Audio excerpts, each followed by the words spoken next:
Gunmen shoot up a wedding at a hotel in Negril. This is Undiluted News. Mikey Bones reporting. Westmoreland police have launched a manhunt for those responsible for Friday's deadly attack on wedding guests in Negril in Westmoreland.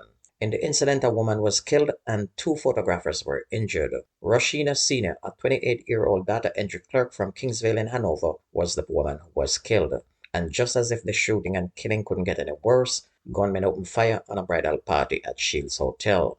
According to police, Messina was among the bridal party being photographed around 6:15 p.m. when armed men on a motorcycle gained access to a neighboring beachfront property and opened fire on the wedding party through a picket fence. The incident allegedly occurred in full view of resort guests, including tourists. Those who have been injured were rushed to hospital, where Messina was pronounced dead. Now, this shooting is a revenge shooting that took place last month when a businesswoman coming from church was shot dead in her yard, and they are now blaming a woman who used to live in the yard but now lives in Canada. The woman who lives in Canada had denied that she had anything to do with the death, but it seems as if family of the deceased woman looking for revenge came to kill one of the photographers, who is a relative of the woman in Canada, but an innocent bystander, as usual, was killed instead. And this is not good news for tourism at all because the shooting took place in the presence of tourists at the hotel. Luckily, none of them were killed.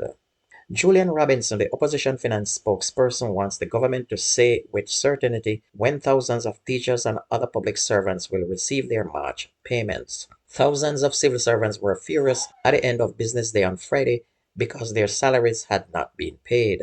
The salary delay comes after several public sector groups signed the government's wage agreement earlier this month. Those civil servants are expected to begin receiving their new and retroactive salary in this month's payment cycle.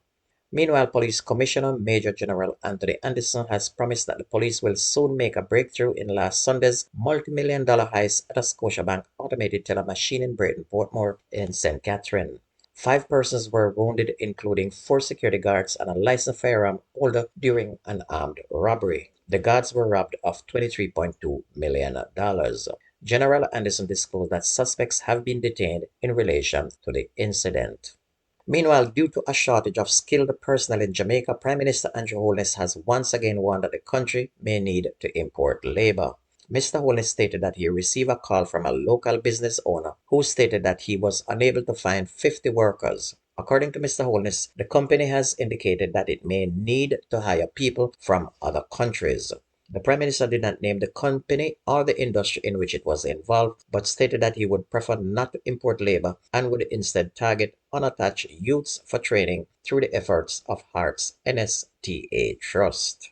44-year-old Rihanna Reed, an engineer of Ponside Drive, 8 miles in Bull Bay in St. Andrew, was shot and killed by armed men in her community Wednesday night last. The police said about 9:40 Miss Reed arrived at her home and was about to enter her yard when she was attacked. The police were summoned, and upon arrival, the wounded woman was discovered suffering from gunshot wounds. She was taken to hospital where she was pronounced dead. And you can see that people get shot just like a bird these days. Meanwhile, the Portland police have arrested a man in connection with the fatal stabbing of his 53-year-old nephew in Millbank on Thursday morning. The deceased is Linton Palmer of a Millbank address, and it's reported that the suspect was at home about 8:30 when Palmer went there and started an argument. Palmer took up part of a wheelbarrow and beat his uncle. The uncle then used a knife to stab Palmer to the left side of his chest, resulting in his death. And both of these men were said to be mentally ill. And Jamaica used to be a land of no problem. Now it has turned into a land of chaos. Meanwhile, a man on Thursday was sentenced to life imprisonment in the St. James Circuit Court for the murder of his cousin 6 years ago. Abby J. Powell will be eligible for parole after serving 29 years. A 6-member jury found Powell guilty on March 2nd. The prosecution led evidence that Powell shot Otis Patrick at the house he resided in Lows River District in Trelawney on March 25th in 2017. Powell was the caretaker for the property, which is owned by their relative. Mr. Patrick's murder is believed to have occurred shortly after he arrived in Low River, where he was expected to oversee the refurbishing of the perimeter wall of the 2-story house, and his body was found buried in the yard. Meanwhile, a double murder shattered the relative quiet of Highgate in St. Mary yesterday as a 16-year-old student and a prison warder were shot dead by gunmen in the community. The victims have been identified as Nathan Sigri, also known as Pazzi, a student of Guys Hill High School, and Giovanni Marcus Higgins, a 22-year-old correctional officer. Both deceased are from Captureland in Highgate, St. Mary, the police said. According to reports, about 6:30 p.m., both victims rode up on a motorcycle at a playfield near the St. Mary's High School in Highgate when a white Toyota Axia motorcar approached. The police said that two men alighted from the vehicle, opened gunfire on the victims, hitting them all over their bodies. They were taken to the Port Maria Hospital, where both died shortly after, and no motive has been established for that attack as yet. Onto sports, Mexico topped CONCACAF Nations League Group A with a 2-2 draw against Jamaica at the Wet and Wild Azteca Stadium last night. An early goal from Jamaica's Bobby de Cordova-Reid and an Edson Alvarez own goal was offset by Oberlin Pinada's tiny finish and a Herving Lozada penalty for Mexico in a back-and-forth first half that ended 2-2. After Cordova-Reid opened the scoring for Jamaica with a beautiful swerving one-time shot from outside the area, Mexico got back on level terms when Lozano slipped in behind the Reggae Boys' defense and cut a crossback in front of the goal that found Pineda, who slipped the shot past Jamalia White to make it 1-1. Very soon after, Mexico's Alvarez could not get out of the way of a corner kick Mexico had conceded against the run-off play, and the ball bounced off his thigh and past his goalkeeper to give Jamaica the lead shortly before the players were removed from the field for a weather delay in the 34th minute. When play resumed, Lozano rattled the crossbar from a distance just before halftime, then converted from the spot to equalize after Ravel Morrison's clumsy challenge on Henry Martin earned Mexico a penalty. From then on it was back and forth, but no more goals were scored.